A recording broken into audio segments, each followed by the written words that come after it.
Hey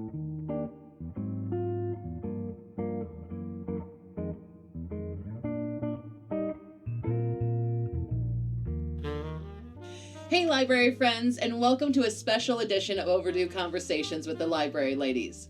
I'm Lonnie Smith, WCPL's Outreach Manager. And I'm Kylie Alumdar, WCPL Marketing and PR Manager. Today we are going to be talking about our upcoming Fountain City Fandemonium with our featured guest, WCPL IT Manager Tyson Horton. So grab your coffee, settle in, and learn all about where icons collide, fandoms unite, and pop culture reigns supreme at Fountain City Fandemonium. You know, that really is a good tagline. Well, I tried to come up with something catchy. That's a great one. Good job. All right, so Fountain City Fandemonium 2025. What is new and hot this year? So we are bringing in the Jurassic Park experience. Oh. Okay. So we will have a Jurassic Park replica Jeep here and a mobile response unit.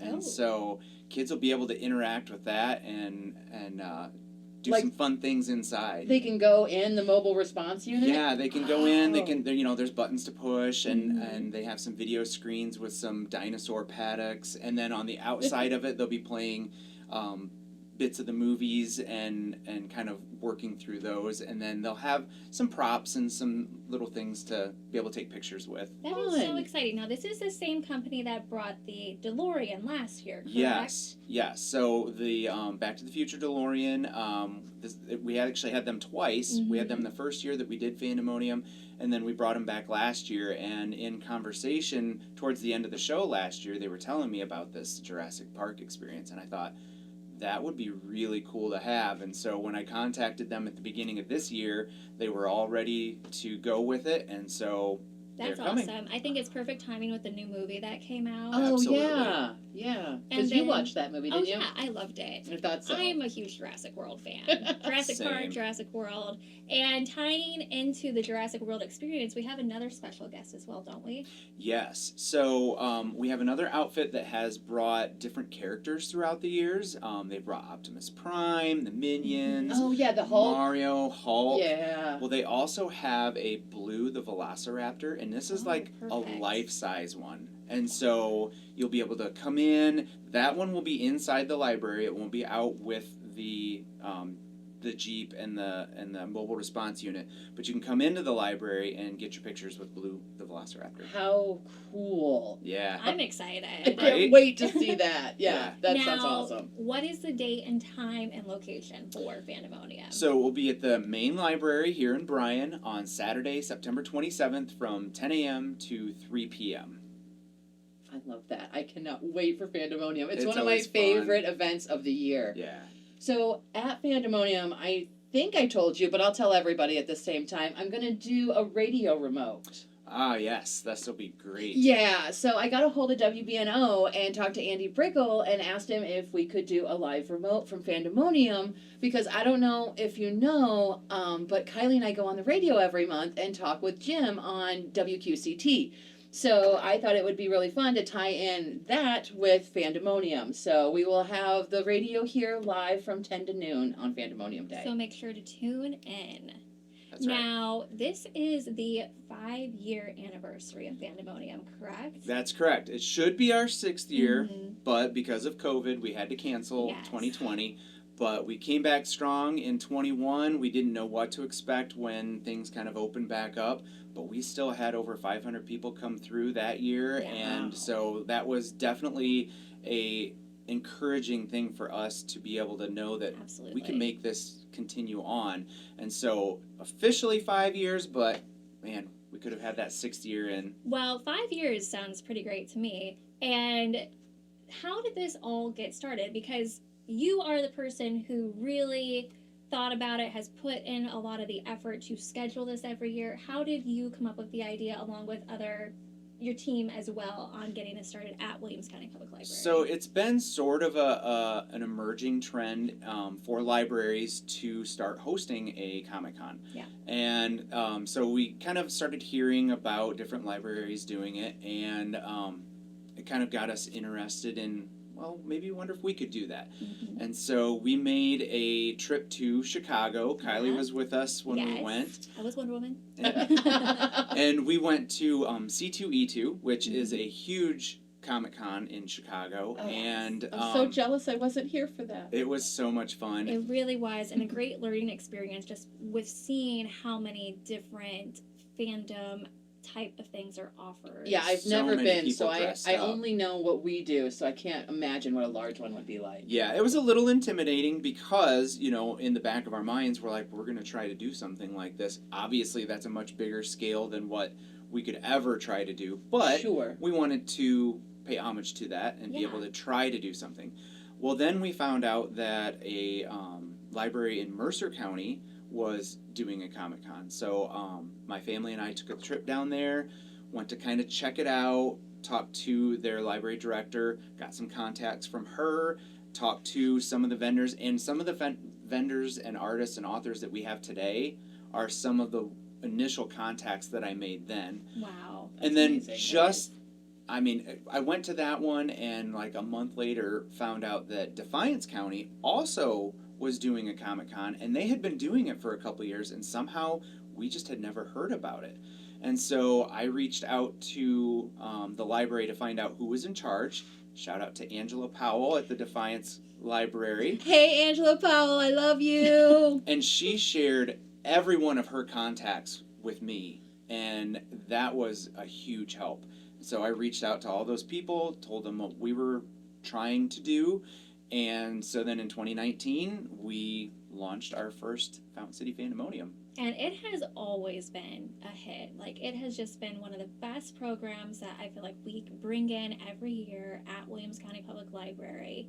Yeah, it's so well attended from people from all walks of life. Yes. You see people that you've never seen in the library for a year. They come for Fandemonium. Mm-hmm. They love it. Plan out their costumes for the costume Yeah, I mean, contest. you see so many people, and it's such a great way for them to see what's new in our library if they haven't been in. So I think it's really great that we do our Fandemonium right here at the Bryan Main Library. Yeah, and I love that it's offered for free, which means that everybody is able to access it. Absolutely. And attend. Yeah, and they get a chance to win a door prize. Yes. So we have lots of fun things at Fandemonium for you to see. What other highlights can you tell us about? Is there any other, or are you keeping things secret? No secrets this year. I wish I had the big, Big announcement, surprise. but it's going to be, we'll have all sorts of artists and authors and vendors. The artists and vendors will be in the tent in the parking lot. The authors will be inside the library, and you can check them out. We have a bunch of talented artists in our area that have showcased a lot of them every year that we've had the show. But every year we kind of add some of those new ones, and we learn about different people and make some contacts through some of those that have been here before. And so definitely check them out. Like we said, we've kept the show free, but obviously, you can purchase things from the vendors. Sure, Lots of collectibles and things. yes. Support local artists. You know what's really cool is I actually went to Detroit Comic Con just a few months ago, and I actually knew some of the vendors from Fandemonium, so it was pretty cool to see them there. Yeah. Just to feel like, oh, I know someone. Yeah. I'm in this world. Yeah, that's Absolutely. great. Now, we talked a little bit about the cosplay contest. So, where can folks find more information about that? They can stop at our circulation desk, or they can go to fcfandemonium.com, and you can sign up for it there. We also have some signage going out that you can scan a QR code, and that takes you directly to the form that you fill out. It lists out the times that you need to be there, the cutoff time, which is noon on the day of the event. Yes. We won't take any late entries, only because we need to get it organized and be ready for the 2 o'clock costume contest. And then you fill that out, and you're good to go. And the age categories for that are... There'll be youth, teen, and adult. Okay. And then afterwards, they actually do a parade around the library, which I love. That we added that last year, and I just thought It's it was a great coolest way thing. to showcase everyone, especially if people don't get the chance to come up and actually see the costume contest. They can see them walking around the grounds of the library and appreciate the costumes that they put together. That's great. Now, here at Overdue Conversations, we do have our sip and flip, which is what are you reading and what are you drinking? Well, today it's just good old black coffee. That's usually my go-to. I do like the flavored coffees, but I definitely gravitate towards black coffee. So that's what I'm drinking today. And what are you reading? So I'm currently not reading any physical copies of anything. I am listening to the Red Rising series, which Audiobooks count too. That's right. It was a recommendation by Kylie a few episodes ago, and it's definitely in that kind of sci-fi world that I enjoy, and so I checked that out through Hoopla. I know we've talked about that quite a bit. Absolutely. And Hoopla is so good. Love Hoopla. Yep. That's where I get most of my audiobooks when I do listen to them. Too. Because I spend a lot of time during the week on Thursdays and Fridays. We have our cargo route, and I'm in a van for a couple hours both of those days, and so it's a great opportunity to listen to an audiobook. Yeah, I too have connected my phone to the work van and listen to my audiobooks when I'm on my deliveries. It makes the time go by so much faster. It does, and then you get to you make progress in your book while you're working. Absolutely. So everybody wins. That's right. And to tie into Fandemonium, what type of fandom books do you feel like are your favorite? So, I'm definitely a big fan of Star Wars, but the one that I probably gravitate back to more often than anything is the Harry Potter series. Of course. Been a big fan of that. Actually, and I will be the first to admit, I was a holdout on that series Me too. the most of my life until I started working at the library and sort of got guilted into reading it. But once I read the first book, I was hooked. Absolutely hooked, and now I have a Harry Potter tattoo. So, hey, you know, don't let the muggles get you down. That's right. Absolutely. No, I was the same way. I held out until, I don't know, the third or fourth book was out, and finally I was like, I'm going to pick it up and see what it's about, and it was fabulous, and I was hooked, and I've read all of them. Yep. Many times. Same. And watched the movies over and over. Yes. Yep. So, yeah, that's definitely the one that I probably gravitate towards the most. I do like the Divergent series and the Hunger Games series. Those are high up on my list, too. And you have read Jurassic Park. I absolutely have. Both books. Yes. Because I remember you saying, when I told him I watched the movie, he's like, well, there was parts that weren't in the book. I was like, oh, I need to read the book. That's right. I have not read the book, so I have to put that on my to-be-read list. Michael Crichton is a really good author. Because I love dinosaurs, so I bet I would really like that book. And it has like a thriller aspect to it as well, so you would really enjoy that. Yeah, I would really like that. So to wrap it up, some of the other things that are going to be happening at Fandemonium: door prizes. Door prizes, yep. Food trucks. Yep. We have a kids zone where the kids can come in and do a craft. Once they do the craft, they can take it up and get a prize. They'll have several tables set up. We'll have Disney princesses in there that you can get your pictures with. They will only be here for a few hours, but the time that they're here, the kids absolutely love it, and it's just a great extra for the kids. Absolutely. And then we'll also, in our children's area, have a balloon artist.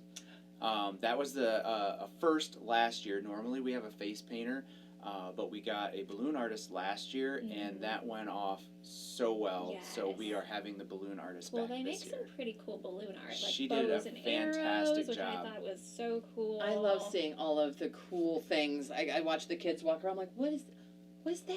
So cool. Yes. So interesting. And going back to Hoopla, they will actually be here the day of the event, and you can stop by their booth, and if you have any questions about how Hoopla works, they can answer all those questions, maybe even help you get signed up if you're not currently signed up, and then they'll have some freebies that they'll be handing out.